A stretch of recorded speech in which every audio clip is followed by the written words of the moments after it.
sun was setting over the Gulf of Mexico, casting a golden glow across the calm waters.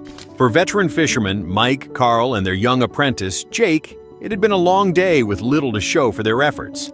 The trio had been out since dawn, hoping to reel in a big catch. But the ocean had been unusually quiet. Just as they were about to call it a day, their luck seemed to change. But before we start, smash the like button, subscribe, and turn on notifications so you don't miss our upcoming stories. "We've got something!"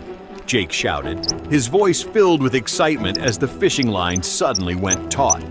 The reel spun furiously, the line screaming as whatever was on the other end pulled with incredible force. Mike, the captain of the small fishing boat, grabbed the rod and braced himself.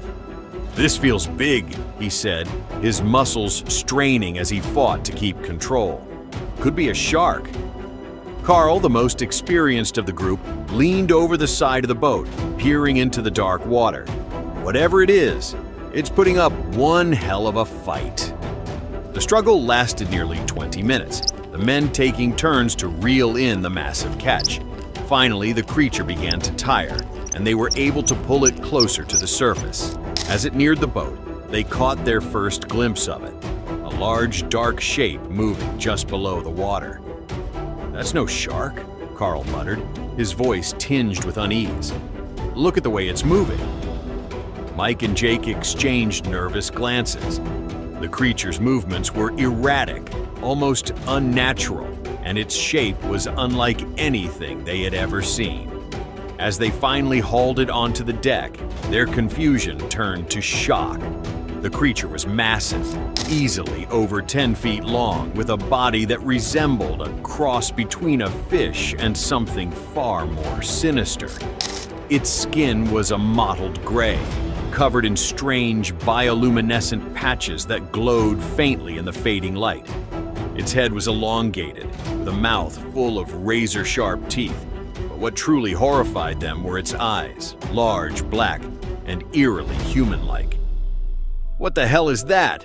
Jake whispered, taking a step back. Mike and Carl were equally stunned. They had been fishing these waters for decades, but they had never seen anything like this.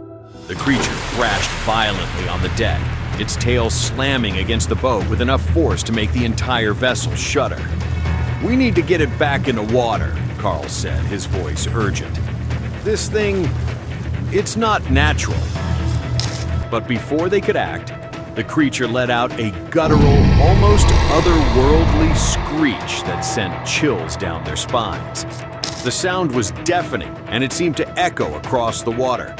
For a moment, the three men stood frozen, their hearts pounding in their chests. Then, the boat's radio crackled to life. "Mayday, mayday!" a panicked voice shouted. "We're under attack! Something's in the water!" Mike grabbed the radio. "This is the Sea Breeze. What's your location?" The response was garbled, filled with static and screams.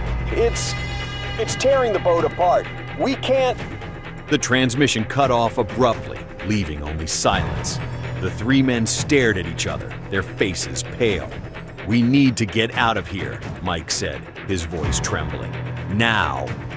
But it was too late. The water around the boat began to churn, and more of the creatures surfaced, their glowing patches illuminating the dark water. They circled the boat, their black eyes fixed on the men with an almost predatory intensity. "Start the engine!" Carl shouted, grabbing a harpoon from the deck. "We're not going down without a fight." Mike rushed to the helm and fired up the engine, while Jake grabbed a flare gun. The creatures began to attack, their powerful tails slamming against the boat as they tried to capsize it. Carl hurled the harpoon at one of the creatures, striking it in the side. It let out a piercing screech and retreated, but more took its place. Jake fired the flare gun, the bright light momentarily disorienting the creatures. "We need to get to shore!" he yelled. Mike steered the boat toward land, the engine roaring as they sped through the water. The creatures pursued them, their glowing forms visible just below the surface. One of them leapt out of the water, its massive jaws snapping shut just inches from the boat. "Hold on!" Mike shouted as he swerved to avoid another attack. The boat rocked violently, and Jake nearly lost his balance. Finally, they reached the shallows, and the creatures seemed to retreat, their glowing forms disappearing into the depths. The men collapsed onto the deck, their bodies trembling with adrenaline and fear. When they reached the shore, they immediately contacted the authorities, but no one believed their story. The creature they had caught was gone, having slipped back into the water during the chaos. Without evidence, their account was dismissed as a tall tale. But the three men knew the truth. The ocean, vast and mysterious, held secrets far beyond their understanding. And whatever those creatures were, they were out there, waiting. If you found this story touching and inspiring, please like the video, share it with others, and leave your thoughts in the comments. Thank you for following along, and we'll see you next time for more uplifting tales.